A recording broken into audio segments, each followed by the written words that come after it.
மூணாவது ப்ரோமோ வந்து ரிலீஸ் இருக்கு. அது ஆல்ரெடி காலையிலே லைவ்லயே போட்டாங்க. இதான் முதல் ப்ரோமோவா விட்டுருக்கணும். இவங்க என்ன பண்றானுங்கன்னே தெரியல. இந்த டீம்ல இருந்துகிட்டு 500 பேர் வேலை செய்யறானுங்கன்னு தான் பேரு. எப்ப காலையில முடிஞ்சதெல்லாம் இன்னைக்கு சாயந்தரம் போடுறானுங்க. என்ன நடக்குது அப்படிங்கிறது தெரியல. ஃபர்ஸ்ட் ப்ரோமோல போட்டிருந்தா கூட ஓரளவுக்கு நல்லா இருந்திருக்கும். இதை போயிட்டு மூணாவது ப்ரோமோல வந்து போடுறானுங்க. இது எந்த வகையில ஏத்துக்கிறது அப்படிங்கிறது தெரியல. அதுக்கு லைவ்ல பாத்துட்டு போயிடலாமே. ப்ரோமோ எதுக்கிட்ட நாங்க பாக்கணும். ஒரு ப்ரோமோனா அடுத்து என்ன நடக்க போகுது அப்படிங்கிற ஒரு எக்ஸைட்மெண்ட்ல வந்து பாத்துட்டு இருக்கலாம். ஆனா இப்ப இவனுக்கு போடுறதெல்லாம் பார்த்தா முடிஞ்ச கதையாவே போட்டுக்கிட்டு இருக்கானுங்க. அது ரொம்ப சேடா இருக்கு. இப்ப பாத்தீங்கன்னா வந்துட்டு நம்ம ஜெஃப்ரியோட அம்மா அப்பா 2 பேருமே உள்ள வராங்க. அதுல உள்ள வந்தோட தலைவர் வந்துட்டு ஆட்டம்லாம் பாத்தீங்கன்னா செம ஸ்கியூட்டாவே இருந்துச்சு. அவங்க அம்மா அப்பா வந்துட்டு ரொம்ப ரொம்ப ரொம்ப ஸ்வீட்டாவே இருந்துச்சு. நெக்ஸ்ட் பாத்தீங்கன்னா முத்தோட காமெடிக்கு நாங்களாம் ஃபேன் அப்படிங்கிற மாதிரி வந்துட்டு அவங்க அம்மா வந்துட்டு சொல்லியிருந்தாங்க. நெக்ஸ்ட் பாத்தீங்கன்னா வந்துட்டு நான் இவ்வளவு நாள் வந்துட்டு நீ தாக்கு பிடிச்சது பெரிய விஷயம்டா.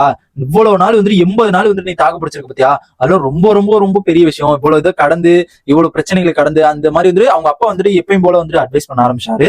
அண்ட் அவங்க அப்பா அட்வைஸ் பண்ணும்போது ரொம்ப ரொம்ப ஸ்வீட்டாவே இருந்துச்சு. அவங்க பேச்சா இருக்கட்டும், அவங்க அம்மா பேசுற பேச்சு அது அந்த ஒரு காமெடி எப்படி ஜெஃப்ரிட் வந்து அந்த பேசுறதே லைட்டா காமெடி வருமோ அவங்க அம்மாட்ட வந்து அந்த ஒரு காமெடி வந்துட்டு பார்க்க முடிஞ்சு. அது காலைல லைவ்ல வந்துட்டு பார்க்கும்போதே தெரிஞ்சு. அண்ட் நெக்ஸ்ட் பாத்தீங்கன்னா வந்து இதுல வந்துட்டு யார்கிட்ட முரண்பாடு இருக்கு அப்படிங்கிற மாதிரி வந்துட்டு கேட்பாங்களே. ஆல்ரெடி நான் வந்துட்டு சொல்லியிருந்தேன் யார்கிட்ட முரண்பாடு இருக்கும் அப்படிங்கிற மாதிரி வந்துட்டு இவரு இங்க வந்துட்டு பேசிக்கா வந்துட்டு அதிகமா வந்துட்டு எப்படின்னா ஒரு வெளி உலகத்துல அந்த மாதிரி வந்துட்டு இருந்தது கிடையாது. ஏன்னா நம்ம ஒரு ஃபேமிலி ரிலேட்டடா வந்துட்டு சும்மா சொந்தக்காரங்க அந்த மாதிரி வந்துட்டு ரிலேட்டடா அந்த சோசியல் மீடியாவா இருக்கட்டும் அந்த இதெல்லாம் பத்தி நம்ம தெரியாது போல இருக்கு அவங்க அம்மா அப்பாவுக்கு.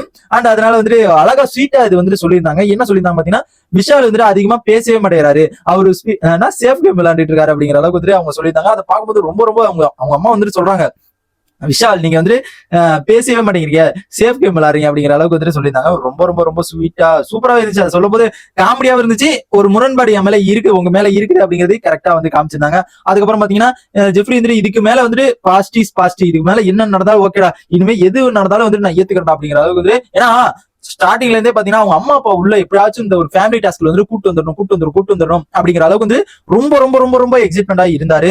எப்படியாச்சும் நான் இது எங்க அம்மா கூட்டு வந்துடணும் அப்படிங்கிற ஒரு அந்த ஒரு இதுல வந்துட்டு ரொம்ப ஒரு இதா இருந்தாரு. ஆனா இருந்தாலும் நடுவுல ஒவ்வொரு இடத்துல ஒரு மிஸ் அண்டர்ஸ்டாண்டிங் வந்துட்டு போயிருது. எப்படின்னா அவருக்கே தெரியாத அளவுக்கு வந்துட்டு அளவுக்கு மீறி வந்துட்டு அவரே வந்துட்டு பண்றதை வந்து பார்க்க முடியுது. அந்த அந்த ஒரு சின்ன ஒரு குழு குழுன்னா கேர்ள்ஸ் ஓகேங்களா, அந்த ஒரு இது அளவுக்கு மீறி பண்றாரோ அப்படிங்கிற மாதிரி எனக்கு வந்து நெக்ஸ்ட் பாத்தீங்கன்னா அவங்க அம்மா வந்து இந்த ஒரு பாஸ் இதுக்கு மேல வந்துட்டு பாஸ் அப்படிங்கிற மாதிரி சொல்லவும் அவங்க அம்மா திடீர்னு வாழ்க்கையே மாத்தின வந்து இந்த பிக் பாஸ் தாண்டா அப்படிங்கிற அளவுக்கு வந்துட்டு அந்த ஒரு ப்ரோமோல வந்து சொல்லியிருந்தாங்க. அண்ட் அந்த ஒரு அவங்க அம்மா வந்திருந்தது வந்துட்டு ரொம்ப ஸ்வீட்டா இருந்துச்சு. எவ்வளவுக்கு எவ்வளவு வந்துட்டு காமெடி பண்ணுமோ அவ்வளவுக்கு எவ்வளவு வந்துட்டு காமெடி பண்ணிட்டு இருந்தாங்க. லைவ்ல பார்க்கும்போது நல்லா தெரிஞ்சு. அண்ட் ப்ரோமோ வந்துட்டு இவனுக்கு ப்ரோமோ வந்துட்டு உருவதான் எனக்கு காண்டாவது. என்னடா இப்படிலாம் ப்ரோமோ விட்டுட்டு இருக்கீங்க அப்படிங்கிற மாதிரி தான் எனக்குலாம் தோணுச்சு.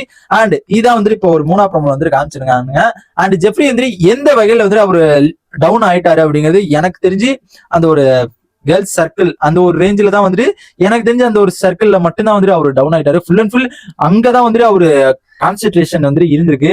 அண்ட் அதுக்கப்புறம் கேம்ல வந்து ஸ்டார்டிங்ல எல்லாம் நல்லா டாப் 5 வருவார் அப்படிங்கிற மாதிரி எதிர்பார்த்துட்டு இருந்தேன். கண்டிப்பா வந்து டாப் 5 எல்லாம் ஒரு அதிகமான சான்ஸ் இருக்குது அப்படிங்கிற மாதிரி எதிர்பார்த்துட்டு இருந்தேன். ஆனா போக பாத்தீங்கன்னா அங்க வந்து டவுன் ஆயிடுச்சு. அண்ட் இதை பத்தி உங்க பின்ன மறக்காம கமெண்ட் பாக்ஸ் கமெண்ட் பண்ணுங்க. ஜெஃப்ரி எங்க டவுன் ஆனாரு அப்படிங்கறத.